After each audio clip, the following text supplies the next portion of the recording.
Hello बच्चों।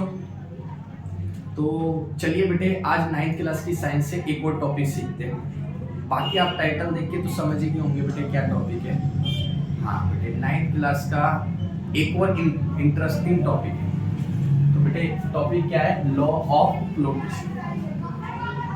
थोड़ा सा मैं ऐसे ही बताना चाहूँगा इसके बारे में। देखो, बहुत बार आपने ऐसा देखा होगा कि क्या होता है। सर मैंने देखा है कि इतनी बड़ी शिप जो समुद्र में आपने देखा होगा ऑयल लेके जाती है, बहुत बड़े बड़े कंटेनर लेके जाती है, मूवीज में आपने देखा होगा बेटे, है ना। तो सर इतनी बड़ी बड़ी शिप हम समुद्र में लेके जाते हैं तो सर वो पानी के ऊपर फ्लोट करती है। और एक छोटा सा पत्थर छोटा सा पानी में फेंक के मारता हूँ, वो डूब जाता है। सर वो एक छोटी सी चीज मैंने डाली पानी पे, वो तो फ्लोट करती नहीं है। और इतना बड़ा शिप, इतना बड़ा कंटेनर पानी पे फ्लोट करता है। इवन बहुत सारी बोट्स हम बनाते हैं, लकड़ की बोट्स बनाते हैं, वो फ्लोट करती है। तो बेटे कोई चीज फ्लोट करती है, कोई चीज फ्लोट नहीं करती है। सर हमें बताओ ना एग्जैक्ट रीजन क्या है, और कौन सी चीज फ्लोट करती है, कौन सी चीज फ्लोट नहीं करती है। तो चलिए बेटा आज जानते हैं ये सारा का सारा फंडा क्या है। तो टॉपिक क्या है बेटे? Law of flotation. तो इसको जानने के लिए ना बेटा एक छोटी सी चीज हमें पढ़नी पड़ेगी। उस छोटी सी चीज का नाम क्या है बेटे? डेंसिटी। आपने पहले पढ़ा भी हो सकता है, पढ़ा भी हो सकता है ना भी पढ़ा हो, बट कोई बात नहीं, मैं समझा देता हूँ आपको। डेंसिटी, तो डेंसिटी को वैसे हिंदी में कहते हैं घनत्व। छोटा सा टॉपिक है, जल्दी से समझा दें। डेंसिटी का मीनिंग क्या होता है? Density is basically mass upon volume बेटे, ये इसका फार्मूला होता है और इसी से इसे डिफाइन किया। दो चीजें मिलके क्या क्रिएट होती है? डेंसिटी। अब मैं आपसे बोलता हूँ बेटे कि मैं आपको 2 गिलास दे रहा हूँ और एक गिलास में हनी है यानी शहद है, और एक गिलास में वाटर है, ठीक है, यानी पानी है। तो मैं आपसे क्या कहता हूँ, दोनों गिलास को एक बार क्या करो बेटे, फटाक से उल्टा करके सीधा कर दो। अब आप बताओ क्या होने वाला है? तो आप बोलोगे सर छोटी सी बात है, जो गिलास वाला पानी वाला जो गिलास है सर वो पूरा का पूरा खाली हो जाएगा, ठीक है। लेकिन जो हनी वाला गिलास है मे भी उसमें थोड़ा बहुत चेंज है, क्योंकि सर हनी जो होता है ना पानी से गाढ़ा होता है, इसीलिए हनी नहीं गिरेगा, पानी गिर जाएगा फटाफट। तो बेटे ये जो गाढ़ापन है ना, इसी को इंग्लिश में बोलते हैं डेंसिटी। इंग्लिश में नहीं, सॉरी, साइंस के शब्दों में डेंसिटी कहते हैं। डेंसिटी का मतलब होता है कि किसी स्पेस में कितने अमाउंट अभी परसेंट है। जैसे आपसे मैं बोलूं कि एक रूम है बेटे, एक रूम है, उस रूम में 1 2 3 4 5 लोग बैठे हुए हैं। तो आप कहेंगे कि सर ये बहुत आराम से बैठे होंगे। हाँ बिल्कुल सही बात है, आराम से बैठे होंगे। लेकिन अगर मैं इस रूम में, सेम रूम में, अगर 1 2 3 4 5 बच्चों की जगह और भी बच्चे बिठा दूं, और बच्चे बिठा दूं, और बच्चे बिठा दूं, तो आप देख सकते हैं इनके बीच में स्पेस कम हो जाएगा। ये एक दूसरे के बहुत पास है, यहाँ पे तो दूर दूर थे, यहाँ पे ये पास आ गए। तो मैं कह सकता हूँ इस रूम में भीड़ बढ़ जाएगी। हाँ सर बिल्कुल बढ़ जाएगी। अब आप इसे ऐसे समझिए कि ये बच्चे नहीं है, ये कोई पर्सन नहीं है, ये पार्टिकल्स हैं, और ये जो आप देख रहे हैं ये वॉल्यूम। तो जो भीड़ शब्द है ना, वही साइंस में क्या बन जाता है? डेंसिटी। डेंसिटी का मतलब होता है गाढ़ापन, कि कोई भी लिक्विड है वो कितना गाढ़ा है, और वो किस पे डिपेंड करता है? 2 बातों पे बेटा, मास, उसमें कितने पार्टिकल्स हैं, और वॉल्यूम कितनी जगह है, कितना स्पेस है। तो अगर बेटा आप थोड़ा सा ध्यान दे, ज्यादा नहीं, तो आपको समझ आएगा दोनों में लिंक है बट अपोजिट है, डायरेक्ट नहीं है। जैसे अगर आप सोचो इसकी जगह बढ़ा दूं, इस रूम में मैं जगह बढ़ा दूं, तो आप बताओ भीड़ बढ़ जाएगी कम हो जाएगी? सर ये पार्टिकल दूर चले जाएंगे, भीड़ कम हो जाएगी। यानी जब मैंने इस चीज को बढ़ाया, वॉल्यूम को बढ़ाया, तो आप देख सकते हैं डेंसिटी कम। तो इसीलिए इनवर्सली प्रोपोर्शनल, ठीक है बेटे। लेकिन अब मैं बोलूं कि स्पेस उतना ही है, लेकिन मैंने क्या करा, पार्टिकल और बढ़ा दिए, तो पार्टिकल बढ़ने की वजह से भीड़ बढ़ जाएगी, डेंसिटी बढ़ जाएगी, ठीक है बेटे। तो density is basically directly proportional to mass and inversely proportional to volume. अगर आप ये चीज बढ़ाएंगे तो डेंसिटी कम होगी, अगर आप ये चीज बढ़ाएंगे तो डेंसिटी बढ़ेगी। तो सीधा सीधा लॉजिक है कि अगर आप किसी के अंदर अमाउंट ऑफ मैटर बढ़ाते जाएंगे तो क्या होगा बेटा? उसकी डेंसिटी बढ़ने लग जाएगी। अगर आप उसी में वॉल्यूम बढ़ाना चालू कर देंगे तो उसकी डेंसिटी क्या हो जाएगी? कम हो जाएगी, ठीक है बेटे। तो उम्मीद है आपको डेंसिटी वाला टॉपिक समझ आया। अब आते हैं हमारे मेन टॉपिक पे, लॉ ऑफ फ्लोटेशन। चलिए अब समझते हैं इसमें 3 कंडीशन होती है, लेकिन पहले समझ लेते हैं कि कोई चीज लिक्विड के ऊपर फ्लोट कैसे करती है, उसके पीछे की वजह क्या है। देखो ये लिक्विड है, अब कंसीडर कर लेते हैं कि लिक्विड में मैंने कोई बॉडी इमर्ज की है, डाली है, ठीक है बेटे, ये बॉडी होगी। तो सबसे पहली चीज ये है कि बॉडी नीचे की तरफ क्यों जाती है, तो ये आपने बेटे ग्रेविटेशन चैप्टर में पिछली क्लास में पढ़ा है, वेट मैंने आपको पढ़ाया था। किसी भी बॉडी का वेट उसे नीचे की तरफ पुश अप करता है, सॉरी पुश डाउन करता है, नीचे की तरफ खींचता है, या कह सकते हो पुल अप करता है ना बेटे। तो जो वेट है बॉडी का उसे नीचे की तरफ खींच रहा है, और बॉडी पे एक और फोर्स लगता है बेटे जो उसे ऊपर की तरफ पुश करता है। उस फोर्स को कहते हैं एफ, शॉर्ट फॉर्म में बी, बुओयंसी फोर्स, बुओयंसी फोर्स या बुओयंट फोर्स, ठीक है बेटे। अब सर ये क्या होता है, इतना ज्यादा डिटेल में नहीं जाएंगे, बट मैं आपको थोड़ा सा समझाता हूँ। जो लिक्विड होता है ना बेटे, लिक्विड की तो कैरेक्टरिस्टिक होती है, लिक्विड जो होता है इनकम्प्रेसिबल होता है, आप कितनी भी कोशिश करें लिक्विड को नहीं दबा सकते, ठीक है बेटे। दूसरी बात, वाटर या दूसरा लिक्विड भी कह सकते हो, समटाइम लिक्विड क्या करता है, इलास्टिक की तरह बिहेव करता है। तो अगर आप वाटर को दबाते हैं या कंप्रेस करते हैं, तो जो यहाँ से वाटर है ना, वो क्या होता है, साइड की तरफ शिफ्ट हो जाता है। लेकिन इसकी इलास्टिक प्रॉपर्टी की वजह से क्या होता है, वाटर जब पुल बैक करता है, वापस आता है, तो वो बेटा इस बॉडी को ऊपर की तरफ पुश करता है। तो जब बॉडी को ये लिक्विड पुश करता है ऊपर की तरफ, तो एक फोर्स लगता है, उसी को कहते हैं बुओयंट फोर्स। इसके बारे में बेटा हम एक नेक्स्ट वीडियो में पढ़ेंगे डिटेल में कि बुओयंट फोर्स क्या होता है। अभी बस इतना लॉजिक समझना है कि सर यहाँ लड़ाई हो रही है, सिंपल सिंपल शब्दों में बोलूं, एक बंदा इस बॉडी को ऊपर की तरफ खींच रहा है, वो है बुओयंसी फोर्स, और एक बंदा इस बॉडी को नीचे की तरफ खींच रहा है, जो कि होता है वेट। अब आपको भी पता है कि सर जो लड़ाई में जीतेगा वो अपनी साइड लेके चला जाएगा। इन दोनों में अगर सर बुओयंट फोर्स खींचेगा ज्यादा है या पावरफुल है, अगर ये जीत जाता है तो बॉडी कहाँ चली जाएगी, ऊपर की तरफ। अगर सर ये क्या होता है कि वेट जीत जाता है तो बॉडी कहाँ चली जाएगी,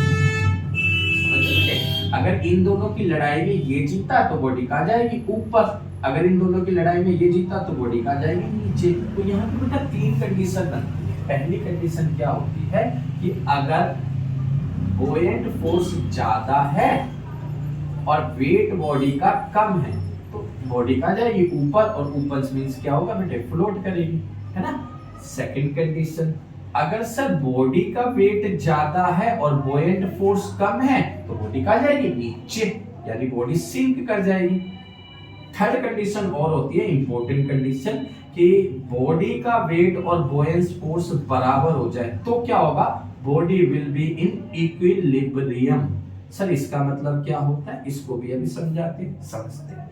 अब सर हमें कैसे मालूम चलेगा कि ये ज्यादा है या ये ज्यादा है, तो इसके पीछे बहुत लंबा प्रोसेस है, बट घबराने का नहीं, मैं आपको शॉर्ट में बता देता हूँ, सीधा ट्रिक बता देता हूँ। देखिए, जो बुओयंट फोर्स होता है बेटे, उसका फार्मूला होता है रो, वी और जी।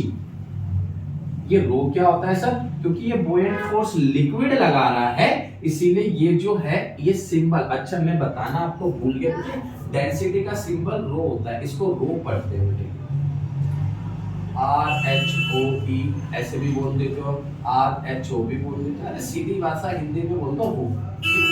तो ये जो है सिंबल रो किसका है बेटे, डेंसिटी का। तो इसका मतलब ये यहाँ पे जो लिखा हुआ है ये क्या डेंसिटी है। लेकिन सर ये डेंसिटी किसकी है, क्योंकि ये बुओयंट फोर्स लिक्विड लगा रहा था, इसलिए ये बेटा डेंसिटी किसकी होगी, लिक्विड की। तो मैं यहाँ लिख देता हूँ, सॉरी मैं यहाँ लिख देता हूँ, आपको विजिबल होगा। ये क्या है, डेंसिटी है इसकी लिक्विड, ठीक है, ओके। V क्या है सर, V वॉल्यूम, और G क्या है, G आप सबको पता होगा, एक्सेलरेशन ड्यू टू ग्रेविटी, ठीक है, ओके।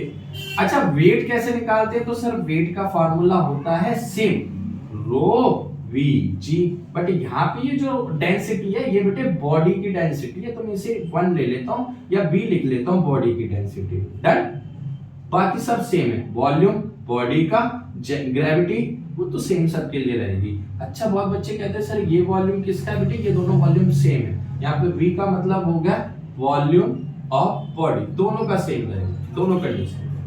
अब देखिए, अब ये चीज देखिए, आप इन दोनों फार्मूलों को यहाँ पे लिखते हैं रो वी जी, और बेटे सॉरी वेट का formula row we ji.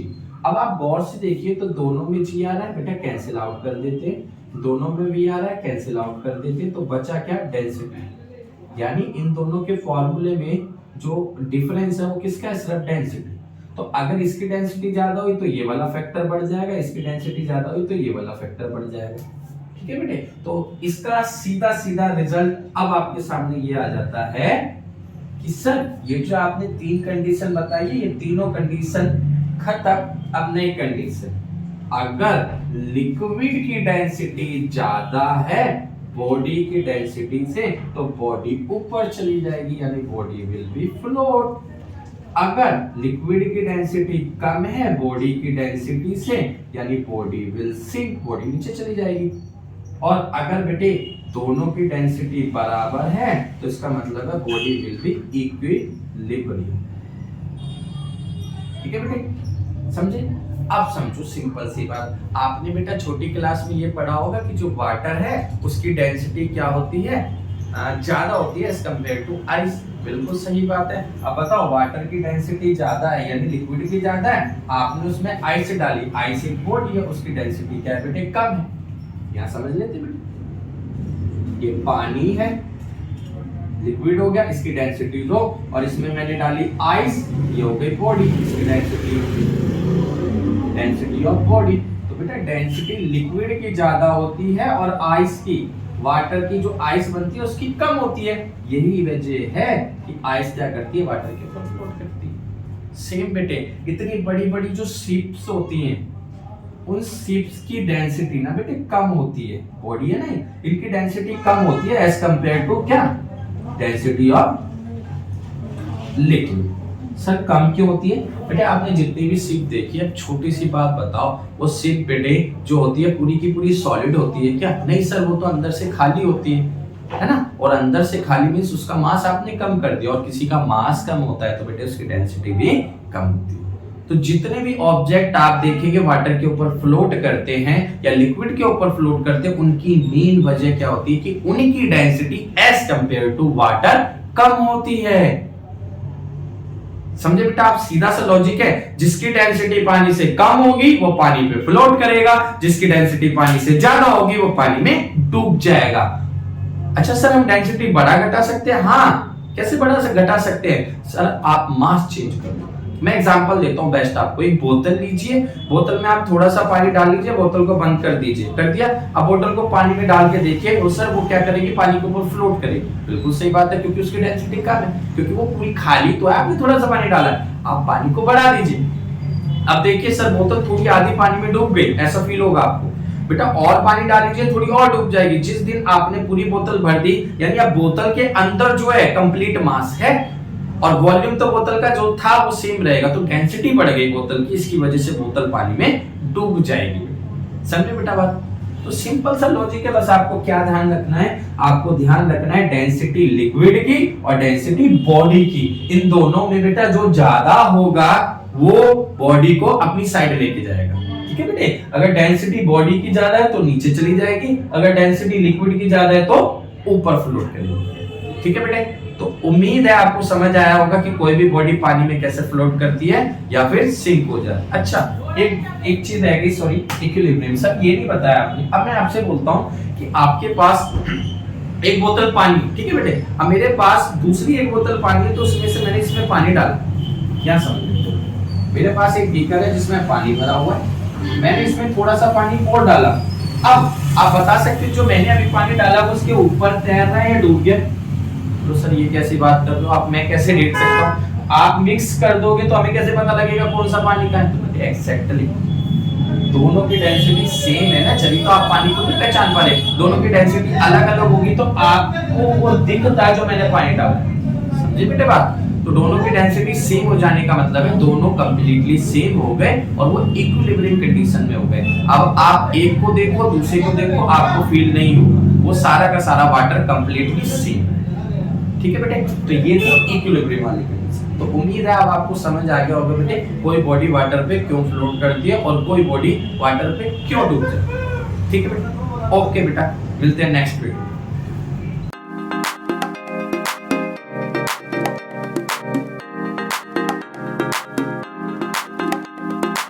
No, no, no, no, no, no, no.